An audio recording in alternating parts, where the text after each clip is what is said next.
serait.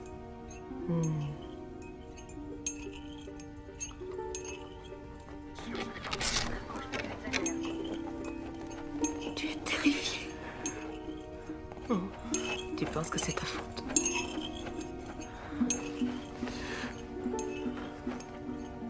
Comment te sens-tu maintenant? Je n'arrive plus à bouger. Tu n'arrives plus à bouger. Pourquoi je n'arrive plus à bouger? Tu es paralysé. Comme le jour où tu n'as rien fait. Car tu n'as rien fait. L'assaillant vient tout juste d'être abattu sur le parvis. Maintenant, laisse-toi engloutir. Quoi? Non, non, Si. non. Il a crié à la Wakbar. J'étais à 10 mètres. Il était de dos, il l'a attrapé par le cou par derrière, elle a rien vu la fille. Il était dans un coin, il était bizarre, on le regardait avec nos voisins, il avait un couteau dans la manche et voilà, il a assassiné une fille. Enfin, je sais pas si la fille s'en est sortie, mais visiblement, il a bombardé de coups de couteau. Il y a une autre fille, quand je suis partie en courant, j'ai vu une autre fille par terre, pleine de sang aussi, qui appelait au secours.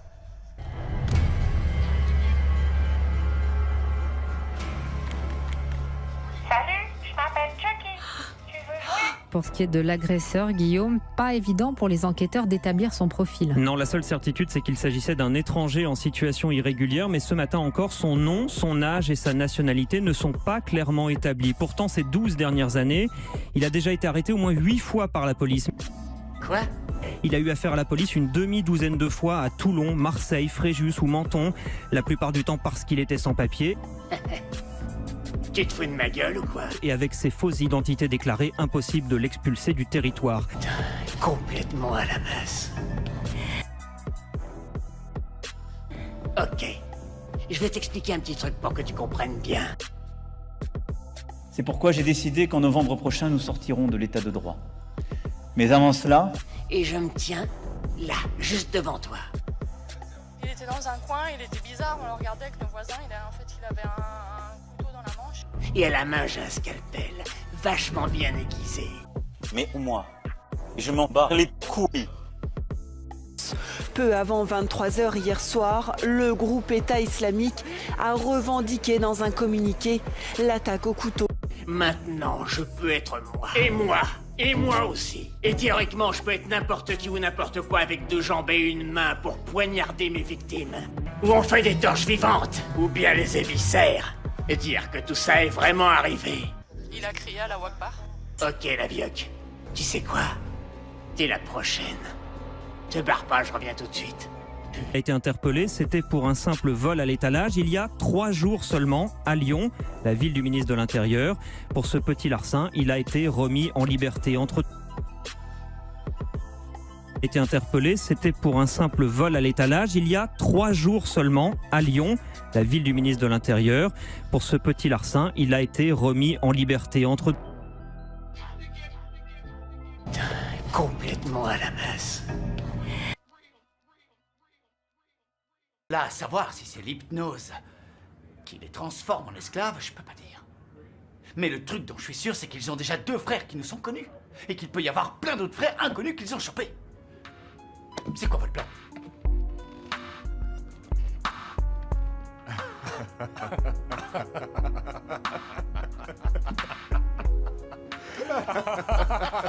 Et ne dites jamais que votre collègue chéri partage pas ses tuyaux. Oh, lui, je l'adore. C'est bon, ça. Oh, les blanches sont des femmes redoutantes. Sur l'attaque qui a ensanglanté la gare de Marseille, dans le sud de la France. L'homme a égorgé et poignardé à mort 2 femmes avant d'être abattu par des militaires en patrouille. Il a crié à la Wakbar.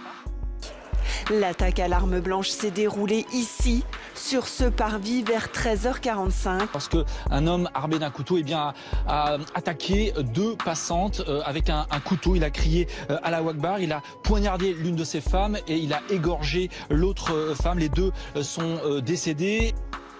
Il était dans un coin, il était bizarre, on le regardait avec nos voisins, il avait un couteau dans la manche. Je tiens aussi à souligner le sang-froid et le professionnalisme des militaires de l'opération Sentinelle qui, alors que l'auteur se ruait vers eux, l'ont neutralisé, évitant ainsi de nouvelles victimes. Le mode opératoire de l'auteur, attaque au couteau dans une gare, répondant ainsi au mot d'ordre permanent de l'organisation terroriste Daesh, les circonstances entourant son passage à l'acte, puisqu'il a fait tout ça au cri d'Allahu Akbar, les cibles visées enfin, tout à la fois des victimes indéterminées et des militaires de l'opération Sentinelle, tout à la fois des victimes indéterminées et des militaires de l'opération Sentinelle. Selon nos informations, il s'agissait de 2 cousines âgées de 20 et 21 ans. Laura et Morane étaient toutes les 2 étudiantes originaires de la région lyonnaise. Toutes les 2 étudiantes originaires de la région lyonnaise. La dernière fois qu'il a été interpellé, c'était pour un simple vol à l'étalage, il y a 3 jours seulement, à Lyon. La dernière fois qu'il a été interpellé, c'était pour un simple vol à l'étalage, il y a 3 jours seulement, à Lyon, la ville du ministre de l'Intérieur. L'une d'elles faisait ses études à Marseille, l'autre à Lyon, et elles s'étaient retrouvées pour passer le week-end ensemble dans la cité phocéenne. Hier après-midi, c'était leurs derniers instants sur le parvis de la gare Saint-Charles avant que l'une d'elles reprenne son train pour rentrer à Lyon. On conduit la section antiterroriste de mon parquet à se saisir dès hier après-midi à 15h20. Cet acte a fait l'objet d'une revendication dans la nuit de l'organisation terroriste Daesh. J'entends des discours qui sont souvent désobligeants, mais moi, je m'en bats les couilles à enrichir chaque jour les plus fortunés d'entre nous. Et je veux ici saluer un ami, cher Pierre.